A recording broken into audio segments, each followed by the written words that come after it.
पत्रकार है। और उसके बाद में जो अभय शाह है उसका गला को पकड़ लेता है, जो अपर संचालक है।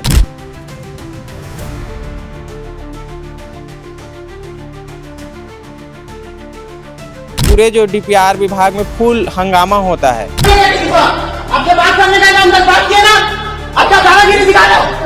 संजीव तिवारी जी इतने ज्यादा गुस्से में थे कि वो बाहर तक के अभय का गला पकड़ रहे थे और बार बार उसको मारने के लिए दौड़ा रहे थे।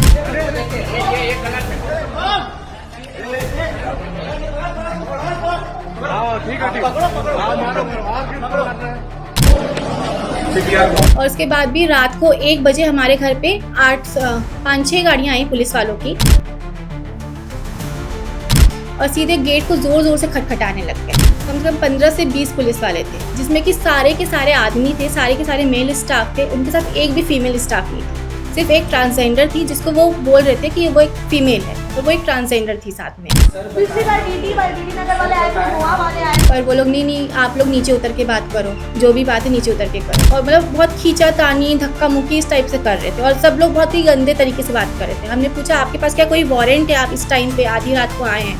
तो बोलते हैं आप हमें मत सिखाओ।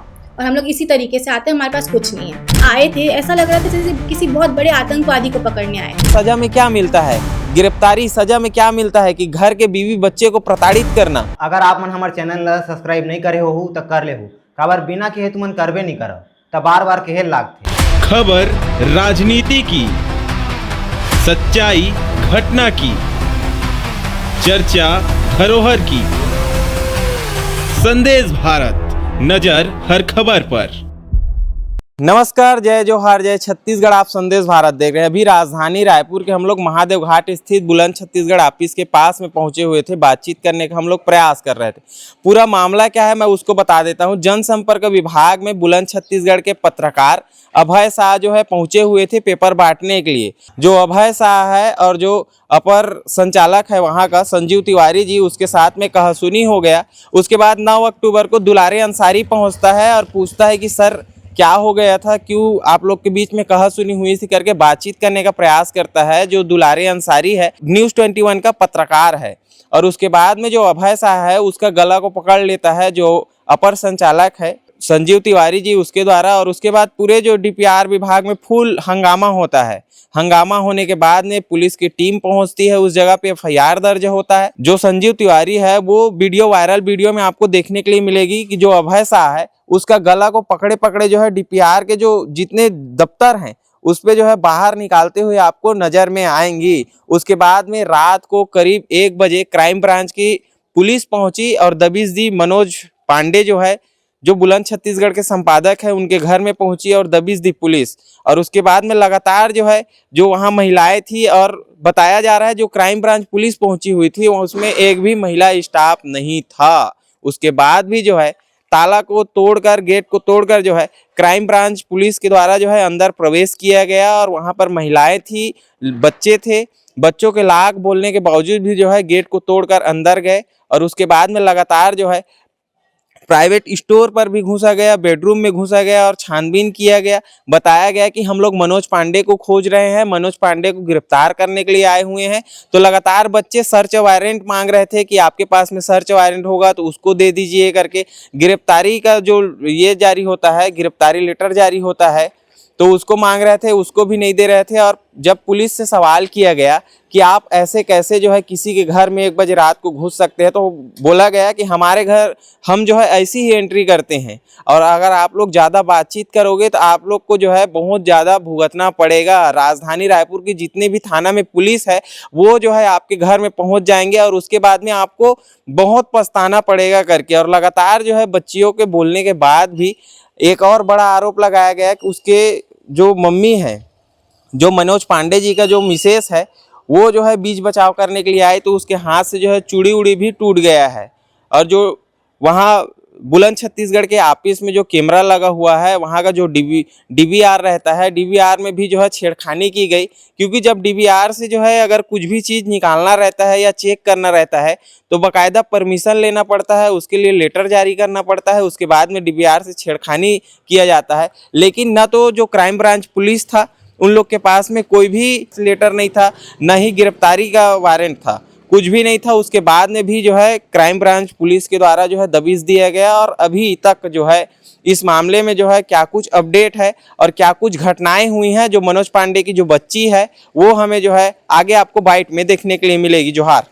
मेरा नाम वंशिका पांडे है। मैं बुलंद छत्तीसगढ़ के संपादक मनोज पांडे जी की बेटी हूँ। पूरा मामला क्या हुआ था जो डीपीआर में इतनी बड़ी लड़ाई हुई, उसके बाद आपके पापा को अरेस्ट करने के लिए पुलिस आई, पूरा मामला क्या हुआ था? 8 अक्टूबर को हमारे स्टाफ डीपीआर गए थे पेपर बांटने के लिए। तो वहाँ पे जो अपर संचालक है संजीव तिवारी जी, उन्होंने हमारे स्टाफ के साथ, अभय शाह नाम है उनका, उसके साथ बदतमीज़ी की और मतलब अभद्र व्यवहार किया, बहुत ज़्यादा उनका बहुत ज़्यादा अपमान किया। तो उसके बाद दूसरे दिन एक दुलारे अंसारी करके हैं न्यूज़ 21 के, वो गए और उन्होंने अपर संचालक संजीव तिवारी से पूछा कि कल क्या आपने अभय के साथ बदतमीज़ी की, और जो बदतमीज़ी की जो क्यों चिल्लाया। तो उतनी देर में वो गुस्से से आग बबूला हो गए और उसके बाद उन्होंने बैल दबा के अपने स्टाफ को बुलाने लग गए कि और इन लोग को बोले कि अब चलो निकलो यहाँ से। सीधे बदतमीज़ी पे उतर आए और उसके बाद उठते उठते उन्होंने अभय का गला पकड़ लिया। तो इस तरीके से वहाँ पे लड़ाई झगड़े हुए और फिर दुलारे ने भी बोला अभय को बचाने की कोशिश की, लेकिन संजीव तिवारी जी इतने ज़्यादा गुस्से में थे कि वो बाहर तक के अभय का गला पकड़ रहे थे और बार बार उसको मारने के लिए दौड़ा रहे थे। फिर आगे क्या हुआ था? उसके बाद वहाँ पे जो भी हुआ, मेरे पापा तो उस वीडियो में मौजूद ही नहीं है और उसके बाद भी मतलब वहाँ कहीं पे भी मेरे पापा का वीडियो नहीं है। और उसके बाद भी रात को 1 बजे हमारे घर पे 5-6 गाड़ियाँ आई पुलिस वालों की और सीधे गेट को ज़ोर-ज़ोर से खटखटाने लग गए। 5-6 गाड़ियों में लगभग कितने लोग मौजूद रहे होंगे? कम से कम 15 से 20 पुलिस वाले थे, जिसमें कि सारे के सारे आदमी थे, सारे के सारे मेल स्टाफ थे। उनके साथ एक भी फीमेल स्टाफ नहीं थी। सिर्फ एक ट्रांसजेंडर थी जिसको वो बोल रहे थे कि वो एक फीमेल है और वो एक ट्रांसजेंडर थी साथ में। तो फिर हमारे घर में कोई मौजूद नहीं था, तो उन्होंने ज़ोर-ज़ोर से गेट खटखटाया, बेल दबाई। तो मैं और मेरी मम्मी ने ऊपर से जवाब दिया कि क्यों आए हैं आप लोग, क्या काम है? तो वो बोले कि हमें आपके पापा को लेके जाना है। तो हम बोले कि पापा अभी घर पे हैं नहीं, आप कल सुबह आ जाइएगा। बहुत इज़्ज़त से बोले, रिक्वेस्ट से किए, पर वो लोग नहीं आप लोग नीचे उतर के बात करो, जो भी बात है नीचे उतर के करो। हम लोग ऐसे नहीं उतर सकते, हम गेट खोल सकते हैं क्योंकि हमारे यहाँ कोई भी मेल स्टाफ नहीं है। तो भी वो नहीं आना पड़ेगा और अगर नहीं आओगे तो हम गेट तोड़ देंगे।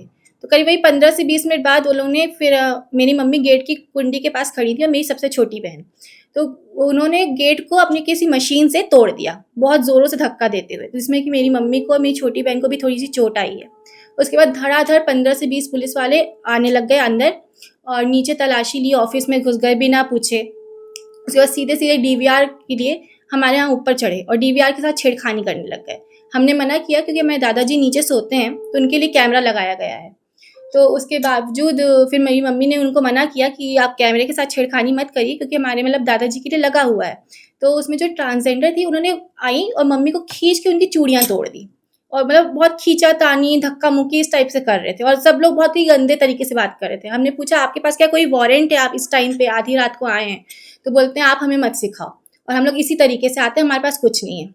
साथ ही उनमें से कुछ लोगों ने शायद ड्रिंक भी की हुई थी क्योंकि बहुत ही गंदी ज़्यादा स्मेल आ रही थी सब में से। फिर डीवीआर की चीज़ें हुई, उसके बाद सब अलमारियों में वो लोग कुछ लेके आए हुए थे, उससे जा के खोलने लग गए। पर्सनल बेडरूम में घुस रहे हैं, पर्सनल अलमारी खोल के देख रहे हैं एक-एक चीज़। फिर इतना ही नहीं बल्कि हमारे ऊपर में रेंट में लड़कियां रहती हैं, हमने कहा कि यहाँ तक के हो गई, तब अब ऊपर क्यों जा रहे हैं? तो भी वो बिना बताए ऊपर चढ़ गए और रेंट में जाके सब लड़कियों के गेट खटखटाने लगे, उनको बाहर बुलाया गया और फिर जाके पूरे रूम की तलाशी ली गई। इस तरीके से कह लो हमारा चारों ओर से उन्होंने घर घेर लिया था। इस तरीके से बदतमीज़ी करते हुए हमने पूछा कोई वारंट है आपके पास या नहीं? बोले कि हमारे पास कोई वारंट नहीं, हम इसी तरीके से आते हैं। साथ ही उनमें से किसी ने भी पुलिस की वर्दी नहीं पहनी थी, 2 जन ने सिर्फ पहनी थी और उसमें से बाकी सब विदाउट यूनिफॉर्म आए हुए थे। हमारे लाख पूछने पे भी कि आप लोग किस थाने से आए हैं, किस वारंट के साथ आए, उन्होंने नहीं बताया। उन्होंने कहा कि हम बिना किसी वारंट के आए हैं और हम इसी तरीके से एंटर करते हैं, इसी तरीके से घुसते हैं। और फिर उन्होंने कहा कि 2 जन ने कहा कि हम डीडी नगर थाने से हैं और वो लोग इस तरीके से हमारे घर में घुसे, ताला तोड़ के, कुंडी तोड़ के, जैसे किसी आतंकवादी को पकड़ने के लिए आए हैं।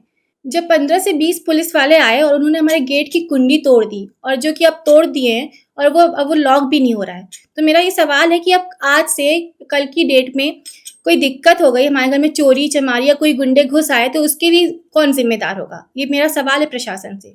और जिस तरीके से वो लोग आए थे, ऐसा लग रहा था जैसे किसी बहुत बड़े आतंकवादी को पकड़ने आए थे। देश में कितनी घटनाएं घटती रहती हैं जिसपे आज तक पुलिस शायद उतना एक्शन नहीं लेती है, लेकिन इस छोटे से रीजन से, बिना किसी रीजन के जिसमें मेरे पापा का नाम भी नहीं है, उसके बावजूद बिना बताए रात को 1 बजे पूरा मेल स्टाफ आ रहा है। क्या ये सही है कि जिस घर में सिर्फ लेडीज हैं, लड़कियां हैं, उनको देखते हुए सारा का सारा मेल स्टाफ पुलिस वाला ताला तोड़ के अंदर घुस रहा है और बदतमीजी के साथ व्यवहार कर रहा है? जो पुलिस वाले घुसे हैं उनके ऊपर आप क्या कार्रवाई चाहेंगे?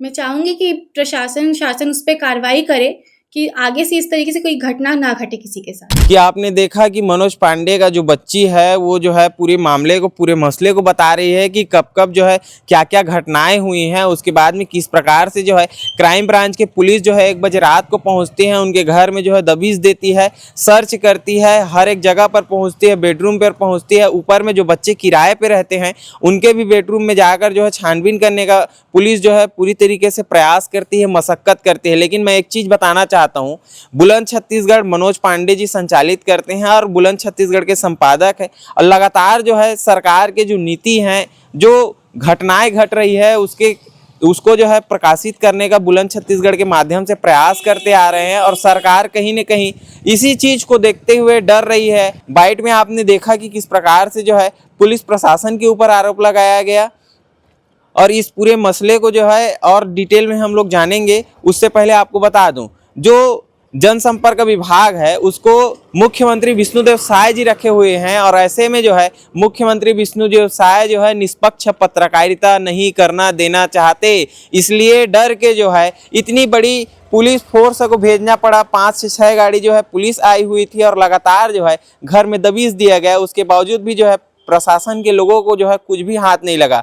बताया गया कि कल के डेट में, मतलब 10 अक्टूबर को हम लोग फिर आ सकते हैं करके बोलकर पुलिस प्रशासन के लोग गए हुए हैं। और जो पुलिस प्रशासन की टीम आई हुई थी उसमें सिर्फ 2 लोग जो है पुलिस के ड्रेस में थे, बाकी लोग जो है सिविल ड्रेस में थे। और ऐसे में ये भी सोचने वाली बात है कि एक पत्रकार के घर में जो निष्पक्ष तरीका से काम करता है उसको जो है सजा में क्या मिलता है, गिरफ्तारी सजा में क्या मिलता है कि घर के बीवी बच्चे को प्रताड़ित करना। इस खबर को लेकर आपकी क्या राय है उसको बिल्कुल कमेंट करके बताइए। मैं आपके साथ भरत चंद्र हूँ, मेरे कैमरा के पीछे प्रवीण देवांगन है। जोहार। अगर आप मन हमारे चैनल ला सब्सक्राइब नहीं करे हो तो कर ले हो, काबर बिना कहे तुमन करबे नहीं करो, तब बार बार कहे लाग। संदेश भारत, नजर हर खबर पर।